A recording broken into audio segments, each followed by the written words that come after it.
ضروری نہیں ہے کہ عائشہ سے اگر شادی کر لیں تو یہ اس کی کیا ہے، تو اس کی کوئی خاص وجہ احادیث میں اس کی کوئی خاص وجہ نہیں ہے. حفصہ کے لیے متعلق ہے، عائشہ کے متعلق کوئی اس کی کوئی ریزن نہیں ہے کہ کیوں عائشہ سے اسپیسیفکلی، کہ کوئی کسی اور لڑکی سے کر لیتا نا. حفصہ کے متعلق ہے، وہ یہ کتاب ہے بخاری، ملاحظہ فرمائیے، میں اس کو فل پیج کر دوں. بخاری میں کتاب دار احیاء التراث العربی 2001 میں چھپی ہے. یہاں پہ ملاحظہ فرمائیے صفحہ نمبر 709 میں، صفحہ نمبر 709 میں یہ حدیث ہے 4005. یہ خود عمر سے روایت ہے. کہتے ہیں کہ عمر کہتے ہیں کہ جو میرا داماد تھا، حفصہ کا جو شوہر ہے وہ مر گیا. حفصہ کا جو شوہر ہے وہ مر گیا، تو یہ مارتے مارتے پھر رہا تھا. کہتا کہ میں چلا گیا عثمان کے پاس. میں نے عثمان سے کہہ دیا کہ بھائی عثمان، لقیت عثمان ابن عفان، یہ ہائی لائٹ کی ہو رہا ہے. یہ گیا عثمان سے منتیں کرنے لگا کہ بھائی میرے بیٹی کے ساتھ تو شادی کر. اور اس نے وہ نخرے کر رہا ہے کہ چل میں سوچ کے بتاؤں گا. سوچ کے بتاؤں گا نا. اس نے جو اس کی بے عزتی کیا کہ سوچ کے بتاؤں گا. ابھی آتا ایک کھول کے دکھا دیتے ہیں آپ. اچھا ناظرین، بخاری، آپ بخاری میں ملاحظہ فرمائیے میرے محترم ناظرین، یہ اس حدیث میں ہم تھے نا. کہتا میں عثمان کے پاس گیا. عثمان کی میں نے منتیں کی ہیں کہ تو آ کے میری بیٹی بیوہ ہو گئی، اس سے شادی کرو. فعرضت علیہ حفصہ، میں نے حفصہ کو کہا کہ بھائی میری بیٹی ہے، اس سے شادی کر لو. میں نے کہا ان شئت انکحتک حفصہ بنت عمر، اب چاہتے ہیں نا، چاہتے ہیں میری بیٹی جو ہے اس سے شادی کر لو.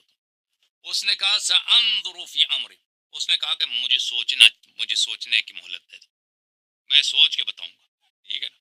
فلبث لیالی، وہ بہت سارے دنوں سے مجھے جواب نہیں، ایسے مجھے لٹکائے رکھا.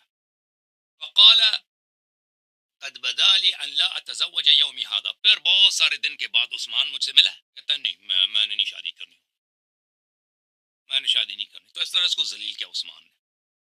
پھر یہ چلا جاتا عمر کے پاس. فلقیت ابا بکر فقلت ان شئتک انکحتک حفصہ بنت عمر، اگر آپ کو چاہیے تو میں اپنی بیٹی حفصہ کی آپ سے شادی کرا دوں.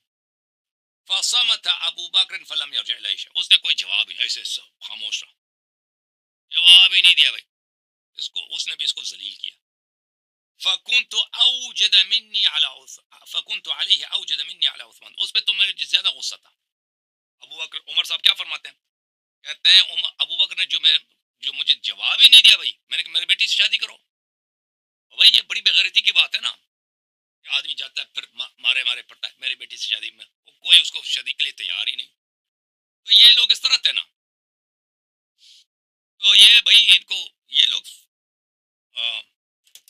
پرابلم ان کا یہ تھا، ان لوگوں کا، کہ یہ ان کو کوئی ان کے لیے شادی کرنے کے لیے تیار نہیں تھا. اچھا، یہ کتاب ہے صحیح بخاری اردو ترجمے کے ساتھ، مولانا عمر دراز ہے، پتہ نہیں کیا ہے، اس نے ترجمہ کیا، جلد نمبر 5. ٹھیک ہے نا. اس میں آپ کو لے کے چلتے ہیں. یہ حدیث ہے بھائی، یہ عبداللہ ابن عمر کا بیان ہے، وہ روایت کرتے ہیں اپنے ابا جان عمر سے. عمر نے بیان کیا کہ میری ملاقات عثمان سے ہوئی ہے، تو میں نے ان سے حفصہ کا ذکر کیا اور کہا کہ اگر آپ چاہیں تو اس کا نکاح میں آپ سے کر دوں. انہوں نے کہا میں سوچ کے بتاؤں گا. اس لیے میں چند دنوں کے لیے ٹھہر گیا. پھر انہوں نے کہا کہ میری یہ رائے ہوئی کہ بھی میں نکاح نہیں کرنا. اس نے کہا میں نے شادی نہیں کرنی، جاؤ لے کے جاؤ اپنی بیٹی کو. عمر نے کہا پھر میری ملاقات ابو بکر سے ہوئی ہے، ان سے بھی میں نے یہی کہا کہ اگر آپ چاہیں تو میں آپ کا نکاح حفصہ سے بنت عمر سے کر دوں. ابو بکر خاموش ہو گئے اور کوئی جواب نہیں دیا. ان کا طریقہ عمل عثمان سے بھی زیادہ میرے لیے باعث تکلیف ہوا، یعنی عثمان سے بھی زیادہ ابو بکر نے عمر کی تذلیل کیا.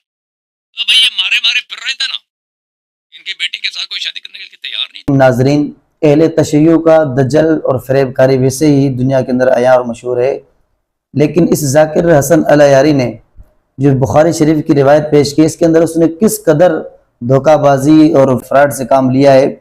اس نے روایت پیش کی، میں اس روایت کو دوبارہ نہیں پڑھتا، لیکن اتنا بتاؤں گا کہ اس نے آدھی روایت پڑھی اور آدھی روایت چھوڑ دی. جو جہاں سے اس کا مقصد اور مطلوب پورا ہو رہا تھا اس کو اس نے پڑھا. اور صرف اس کی بات نہیں، اور یہاں اس ویڈیو کی بات بھی نہیں ہے، سارے ذاکر اور ہر جگہ پر ان کا یہی حال ہوتا ہے. قرآن مقدس سے بھی یہی حال کرتے ہیں.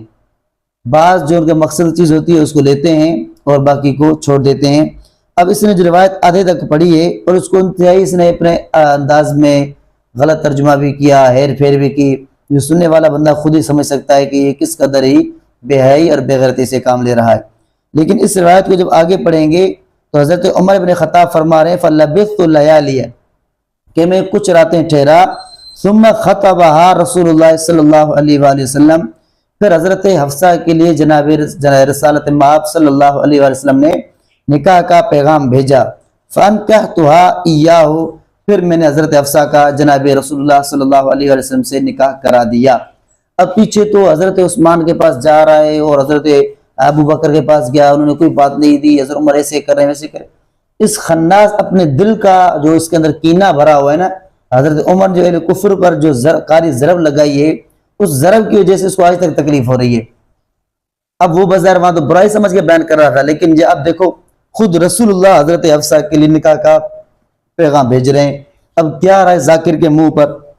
آگے فرمایا فَلَقِيَنِي ابو بکر، پھر حضرت ابو بکر کی مجھ سے ملاقات ہوئی، فقال، اس نے فرمایا لَعَلَّكَ وَجَدْتَ عَلِيَّ، کہ عمر شاید آپ نے میرے بارے میں آپ کو دکھ ہوا کہ میں نے آپ کو صحیح جواب نہیں دیا، حِينَ عَرَضْتَ عَلَيَّ حَفْصَةَ فَلَمْ أَرْجِعْ إِلَيْكَ، جب آپ نے حضرت حفصہ کے لیے نکاح کا پیغام دیا میں نے آپ کو کوئی جواب نہیں دیا، شاید آپ کو دکھ ہوا ہو۔ قلت، میں نے کہا نام، جی ہاں مجھے دکھ ہوا تھا۔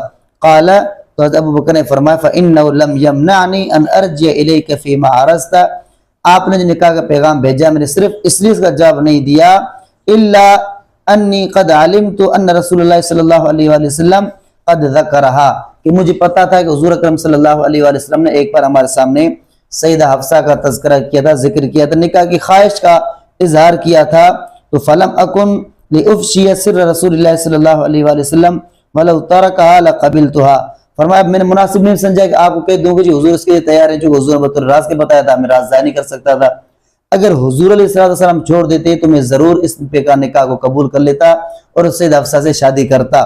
اب دیکھیں پیچھے تو اس ذاکر نے بڑے منہ خراب کر اور گندے الفاظ میں اپنے جیسا کہ ان کا ایک مذہب ہی ایسا ہے، ان کا نظریہ ایسا ہے، ان کی سوچ ایسی ہے، جو لوگ نماز میں کسی کو لانتے کا عبادت سمجھتے ہوں تو ان کی کسی اور بات کا کیا اعتبار کیا جا سکتا ہے، لیکن اسی روایت کو اس نے کتنے گندے انداز میں پیش کیا اور آدھا پڑھا، چونکہ اگر اگلا حصہ پڑھ لیتے تو ذاکر کا منہ کالا ہو جاتا۔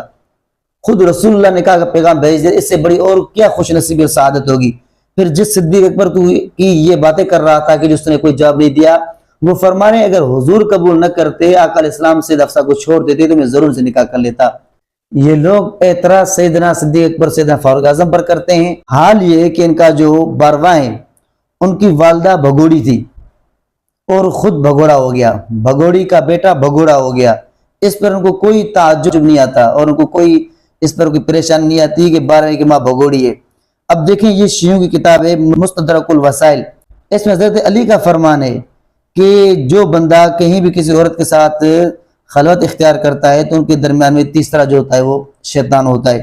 دو روایتیں ہیں کہ آقا حضرت علی فرما رہے ہیں کہ کوئی بندہ کسی عورت کے ساتھ خلوت اختیار نہ کرے، فرمایا جہاں بھی اس طرح کرتا ہے تو تیسرا ان کے درمیان میں شیطان ہوتا ہے۔ جبکہ یہ ان کی کتاب ہے کتاب الغیبہ صفحہ نمبر 125 پر کہ 12ویں کی ماں جب بھاگ کر آ رہی تھی، اپنا گھر چھوڑ کر بھاگ کر آ رہی تھی نا، تو ایک شخص بشر بن سلیمان تھا، وہ اس کو بغداد میں اپنے گھر کے اندر لے گیا، رات اس نے وہاں گزاری ہے، دوسرے دن وہاں سے سفر شروع کیا ہے۔ تو میرا سوال یہ ہے کہ یہاں یہ بشر بن سلیمان اور 12ویں کی والدہ نرجس اکیلے کمرے کے اندر تھے، تیسرا شیطان تھا یا نہیں تھا؟ اگر تھا تو یقین غلط کام ہوا، اگر نہیں تو حضرت علی نے فرمایا تو نعوذ باللہ تو آپ لوگوں کے عقیدے مطابق جھوٹا ہو جائے گا۔ پھر تو اس اپنے 12ویں کی والدہ کا خیال رکھو جو گھر سے بھاگ کر آئی ہے اور کشتی کے اندر بھی اکیلے سوار ہوئی۔ تمہاری کتاب تاریخ اسلام المعروف تفسیر اسلام، اس کے اندر واضح لکھا ہے کہ جس کشتی کے اندر نجس سوار تھی اس کے اندر کوئی تیسرا بندہ نہیں تھا، ایک ملا تھا، ایک یہ تھی۔ ملا بیچارے سفر کے ہوتے ہیں، کئی عرصے گھر نہیں گئے ہوتے، تو اس کی پاک دامنی کا کیا اعتماد اور اعتبار اور بھروسہ رہا۔ لیکن اس سے سب سے بڑی بات یہ ہے کہ خود کنارے پر آ کر نرجس کے اپنے یہ الفاظ نکلے، ہائے افسوس میرا پردہ عفت چاک ہوا۔ سوال کرتا ہوں کس نے کیا؟ اس سے پہلے تو کوئی نہیں ملا تھا، مرد سوائے ملا کے۔ تو اپنے 12ویں کی ماں کا خیال رکھو، ملا نے اس کی پاک دامنی ختم کر دی۔ اس سے ان محترم ناظرین سامعین ذاکروں کا جھوٹ اور ان کا فراڈ ہوتا ہے۔ دعائے اللہ تعالیٰ پر امت مسلمہ کو ان کے فراڈ سے محفوظ فرمائے۔